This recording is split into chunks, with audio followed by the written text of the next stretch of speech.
doing? Good. Awesome. My job is to somehow make them curious enough or persuade them to get more aware of themselves and where they came from and what is already there, but to just bring it out. This is what compels me to compel them, and I will do it by whatever means necessary. They need me, and when I am needed, I have to give. From the words of late activist and performer Nina Simone. My name is Michaela, and I am the founder and writer of Wounds and Aloe Vera, a social media site created by me, a 20-year-old college student and former poet laureate in Prince George County, Maryland. We, as people of color, are walking with social issues and history on our backs every time we step out of our bedroom doors. We see ourselves and our ancestors, but we fear that we are nothing but a cycle of racism and hopelessness repeating itself. But I believe that it is my duty as a writer to use my gift to initiate conversations about social issues from the voices of those afraid to pick up their pen. My objective is to create articles that shed light on current events and social issues centered in the Black community, to insert a perspective from a party who never has a chance to control social narrative, and to represent a change in the stereotypical understanding that has been branded on Black women, all while revealing that we are not a monolith. Wounds and Aloe Vera will post articles weekly tackling barbershop combos, cookout essentials, and every gory and wonderful detail we find in Black culture. I will be interviewing the souls of Black folk and using my poetic writing style to bring our culture justice. Wounds and Aloe Vera will also highlight individuals promoting excellence, such as young business owners like yourselves, athletes, and performers. This will help Black people understand their gifts and the importance of their role in society. Wounds is unique because my goal is not to be the best writer in the world. I strive to be another name on a Black child's list.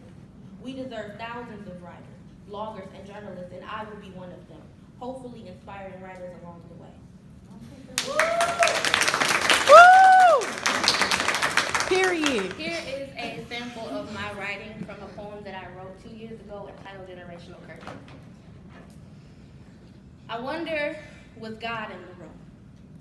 Were chairs set aside for 16 angels to watch and guide you in execution of this ritual? Did you wash your hands first? Pour 3 times into your right and then rub the soap onto your left? Did you raise your hands in prayer before you raised them at her face when my great-grandmother walked into your bedroom? Did she mistake the candles lit for romantic purposes when you slapped her? Did her chest cave in as if her soul was being ripped from its vessel when you made a sacrifice? Out of my great-grandmother's body, did she fall to her knees for your mercy? Did you forgive her? For the bloodstains she left on your floor, did you forgive her? For the shriek she pierced your ear holes with, did you forgive her? For whatever made you do it in the first place, did you know that your hands came with a ripple effect? That your slaps could be felt on the faces of your descendants 4 generations later? Did you know that you breathed life into a demon that would haunt the bedrooms of all the children in your bloodline? Did you know that you marked a blueprint for men to love your granddaughters the right way in the tradition of men in my blood? The man that I loved left a bruise on my face, and I still loved him after.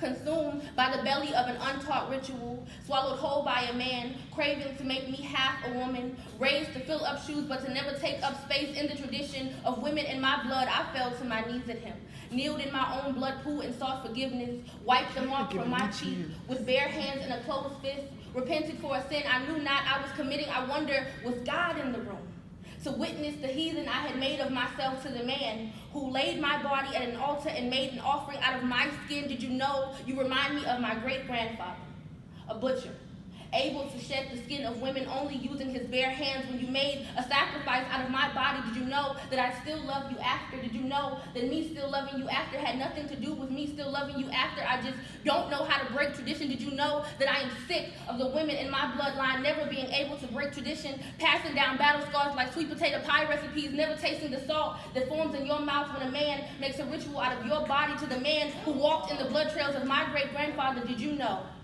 that my hands held history And when I slapped you back, did you know that my grandmother pulled a chair aside just to watch me? I am so sorry that I made a ritual out of your body. I just had to break tradition. Had to mark a blueprint for men to love my granddaughters the right way. Had to assure that no more women in my blood will be cursed by a man like my great-grandfather. Thank you.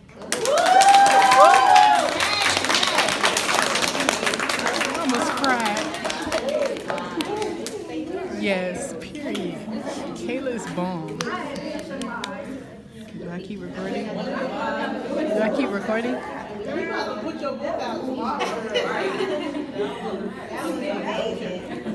That's mama just woke up. She's faking. She said what? Hey. She's stupid. Thank you. Give it up for Michaela.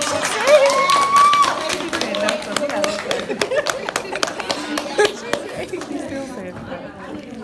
She said she saw the book. I gotta get a picture of Anya and her.